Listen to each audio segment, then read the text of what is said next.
Okay, so we're going to look at how we can use our newfound music theory knowledge and some internet resources to further your piano playing, or to actually get you playing the piano. If you're a producer, you've got a MIDI keyboard, you don't really know how to use it. I think this is a brilliant way to learn, and this is without a doubt how I developed my oral skills, my ears, to the pretty good point they're at now. I actually did this through listening to a lot of country when I was 16, 17, because I worked in a music shop. The owner was really into country, and country songs and pop songs use a lot of standard chord progressions. And after a while, and putting this into practice, you start to be able to hear chord progressions. If I hear, for instance, a 12-bar blues, I know that it's a 12-bar blues. Side topic, look into the 12-bar blues, find out what chords it's using, and you will too start to develop your ears. So the way that I like to tell people to approach this when I'm delivering lessons in person is to use pop music. So a really, really good resource online is ultimateguitar.com. So I've just searched Ride It chords, looking for Jay Sean / Regard. And what we want to see is the lyrics and the chords. Now this is based on guitar, and if you hover over them, it gives you the guitar position, so that's the frets and the strings. But we can use this on piano as well. So it's telling us that we're using a BM or B minor. So if it's got a little m, it means minor. We're using a G major and an A major. So they're our chords. And it shows you with the lyrics where these chords sit. So if you don't know these chords, which you might not very well do, we can search for them. So you could be a little bit lazy and we could search B minor piano chord, and we're going to see some pictures of that. And there's even that keyboard piano guide chord sheet there with all the B minor chords. However, a slightly better way to do it to improve your music theory skills is to search for the B minor piano scale, find an image, and work it out. If we think back to video 1, there's that harmonic minor scale there, so we're going to avoid that. Just looking for B minor or the B natural minor scale. And we take notes number 1, 3, 5, and that gives us our B minor chord using the notes of B, D, and F sharp. And it sounds like that. The next chord we're going to need is G. Because it doesn't have a little m there, it means it's a G major. So again, we search the G major piano scale. We look for notes 1, 3, and 5.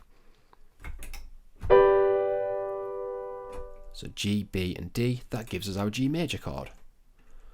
The next chord we're going to need is an A. So A major piano scale. Take notes 1, 3, and 5. And that gives you an A major chord.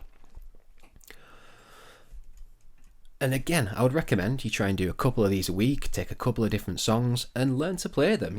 At first, it might just be very basic, one hand at a time. So, been about a month or 20 days, I'm going round and round playing silly games. Now you're saying slow down, not right now. Then you wink at me and walk away. But as you start to get more confident playing piano, you might then put the left hand in, doing just the bass notes, same as when we sequenced our bass line.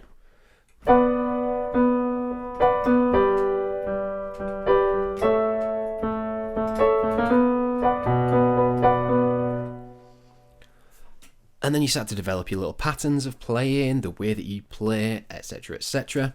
So this might come, months down the line, but you might start to develop that little idea into something like this.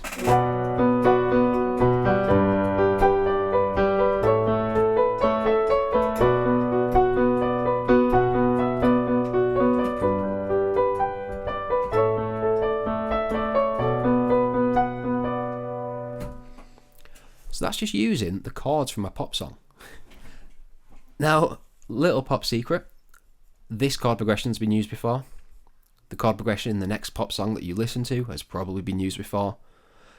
And the time that it was used before that, it had probably already been used. You can use these chord progressions that you learn in pop songs in your own tunes or an adaptation of that. So yeah, little pop secret there. For instance, if you listen to most of Pitbull's hit tracks, you will hear this chord progression. Dun dun dun dun dun dun dun dun dun dun. It's everywhere, this.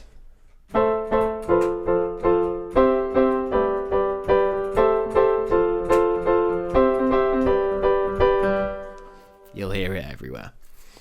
So this is how we start to build up our ears, we start to build up our knowledge of chords and theory, etc., etc. And then we can start thinking about how we can take this further. So we've just looked at the chords in this piece. We could then work out what key it's in. So if you were to write all of the notes used in these chords, if you were to write them all down, you would get all 7 notes of a scale. So using these notes, we've got B, D, F sharp, we've got G, B and D, we've got A, C sharp and E in the A major. If we write them down, we've got 1 of each letter, we've got a C sharp, and we've got an F sharp, so that's 2 sharps. If we look to our circle of fifths and look around the sharp edge, we'll find this key signature that has 2 sharps in. Now again, you don't really need to know staff notation, but that is a C sharp and an F sharp. If there's 2 sharps in a key signature, it's always going to be them 2 sharps. It's just the way it works. So then this would tell us that we're in the key of D major or B minor. And just to check that, we've already got the B minor scale open here, and we can form all of them chords, all them 3 chords within this scale. So we've got B, D, F sharp for our B minor. We've got A, skip B, C sharp, D, E for our A major. We've got G, B, and D for our G major. So that's all contained within that scale. The vocals won't use a note outside of this scale, nor will the bass line, nor will the melodies. That's how we work with a scale and with a key. So like I said, if you try and do this 2 or 3 times a week, you will develop your piano playing skills, you will develop your ears, you'll develop your theory knowledge, it'll make you a better producer, a better musician. And a couple of years down the line, you should hopefully be able to listen to songs and just work out the chords by ear. And that's the point we're aiming to get to, because that means you've got some degree of mastery of your oral skills. And that's what we're looking for. You don't want to be 2 or 3 years down the line still using ghost notes, relying on internet sites to develop your chord progressions. You want to embed that knowledge into your mind so that you can do it yourself.